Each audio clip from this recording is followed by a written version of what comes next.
tal? Muy buenas tardes. Este es el producto integrador de la materia de Derecho Civil, Bienes y Sucesiones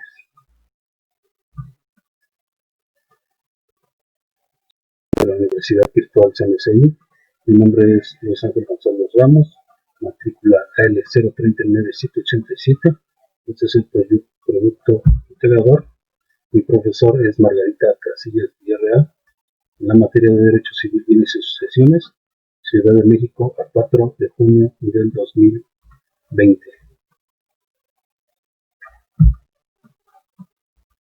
El producto integrador pide el objetivo del alumno deberá identificar los resultados del estudio en curso, exponiendo su aprendizaje y experiencia del mismo por medio de un video. Bueno, primeramente vimos que cuando se adquiere un patrimonio surge la importancia de comprender cómo es que los bienes serán transmitidos después del fallecimiento o a través de la herencia y el testamento a los llamados sucesores. Con base en lo anterior, resulta necesario analizar qué son las posesiones, los diferentes derechos reales, como lo es el usufructo o la servidumbre, así como los sistemas registrales que hacen constar la pertenencia de una propiedad. Vimos que los bienes son elementos que integran el patrimonio, los cuales figuran en la vida y el desarrollo de las personas de una forma trascendental, en el cual los bienes son aquellas cosas material o inmaterial que se identifican de manera susceptible de producir, cubrir o satisfacer necesidades personales o producir algún beneficio patrimonial. Los tipos de bienes que vimos fueron los bienes muebles, los cuales son aquellos que pueden trasladarse de un lugar a otro, manteniendo su integridad. Son los bienes personales que uno suele llevar consigo. Tales son como un carrón decorativo de casa, una lavadora, una computadora, un automóvil, las acciones que cada socio tiene en una sociedad, embarcaciones, bicicletas, pinturas, etc. Los bienes inmuebles.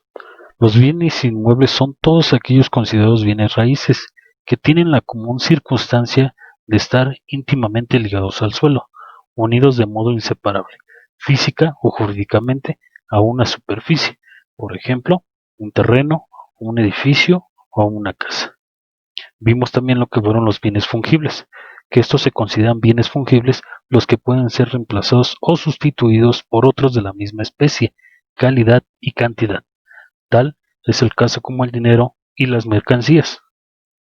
Vimos también lo que son los bienes no fungibles. Se llaman bienes no fungibles a los que no pueden ser reemplazados o sustituidos por otros de la misma especie, cantidad y calidad, como puede ser una escultura, una pintura o cualquier otro bien al que no se le reconozca un valor estimado o como obra de arte. Vimos los bienes consumibles por primer uso, aquellos bienes que se extinguen cuando se utilizan por primera y única vez, como por ejemplo la gasolina. Los bienes no consumibles, bienes que tienen un uso prolongado como un vehículo o un edificio. Bienes de dueño cierto y conocido. Su titularidad le corresponde a una persona identificada. El documento que determina al propietario de un bien mueble es la factura que ampara la celebración de un contrato de compra-venta, mientras que un inmueble lo identifica la escritura pública que protocoliza el contrato. Los bienes abandonados. La ley hace una diferenciación entre los bienes muebles e inmuebles.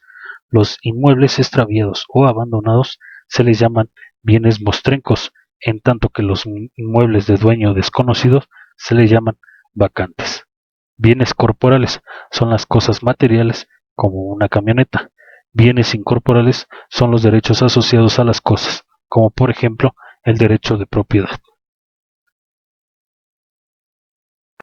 Bienes de dominio público son propiedad del Estado y están destinados al uso común de la población, como las calles o las avenidas. También se integran aquellos conformados por los servicios públicos. Tal es el caso de la infraestructura de la Comisión Federal de Electricidad, así como los bienes propios del Estado, como sus oficinas públicas gubernamentales, y bienes de propiedad privada. El resto de los bienes que no pertenecen al Estado, o sea, que no son propiedad de los particulares. Un ejemplo es una empresa, un negocio propio creado por una persona moral. Tipos de propiedad. El derecho real de propiedad dice que el ser humano puede apropiarse de los bienes a través del derecho real de la propiedad. Los tipos de propiedad que existen es la copropiedad. La copropiedad se da cuando dos o más personas son dueñas de un mismo objeto. Existe el régimen de condominio. El régimen de condominio integra el derecho de propiedad singular y la copropiedad de las cosas comunes. Propiedad de la nación. Existen bienes que son de propiedad de la nación, incluso otros que el Estado puede expropiar para el uso y beneficio de la comunidad. Y existe el derecho de autor.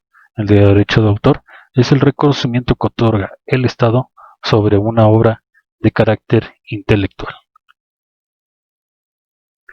Vimos los derechos reales que le permiten a una persona utilizar un bien, tal como fue el usufructo, el uso, el derecho real de habitación y la servidumbre. El usufructo. El usufructante o nudo propietario cede un bien para que el usufructuario goce de los frutos que provengan de éste, mientras la mantenga sin alteraciones. El uso. El uso se trata de un derecho temporal que permite disfrutar un bien mediante dos tipos de contratos, el comodato y el arrendamiento. El derecho real de habitación. Un habitacionario vive gratuitamente en alguna de las piezas de una casa. Este derecho se centra únicamente sobre bienes inmuebles habitables. Y la servidumbre. Se trata de una restricción de propiedad para una persona y el otorgamiento de un derecho para otra. Esto significa que una parte del terreno de un propietario se destina para el beneficio de alguien más. Y por último, vimos lo que fue la posesión. Bueno, vimos varios conceptos: la posesión, el contrato traslativo y la herencia, la prescripción, la buena fe, la mala fe, el registro público de la propiedad, la sucesión, el testamento, el testar, heredar y el legado. La posesión relaciona a una persona con una cosa a través del dominio que tiene sobre ella. El contrato traslativo y la herencia permite traspasar una posesión. La prescripción. Este permite adquirir bienes o liberar obligaciones a través del tiempo. 4. La buena fe. Es la forma lícita de posesionarse de un bien. La mala fe representa lo contrario. 5. El registro público de propiedad. Protege los derechos de una persona respecto a sus propiedades. 6. La sucesión. Este ocurre cuando alguien ocupa los derechos y obligaciones de una persona que fallece. 7. El testamento. Es el acto jurídico mediante el cual un sujeto dispone de sus bienes, derechos y deberes después de su muerte. Testar. Es realizar un testamento con una manifestación de la voluntad del testador para decir cómo se dispondrán de sus bienes. 9. Heredar. Es la facultad de los sucesores legítimos para exigir legalmente una parte de la masa hereditaria del fallecido, cuando no exista un testamento. Y 10. Que es el legado, que es la transmisión de un determinado bien a cierta persona denominada legatario.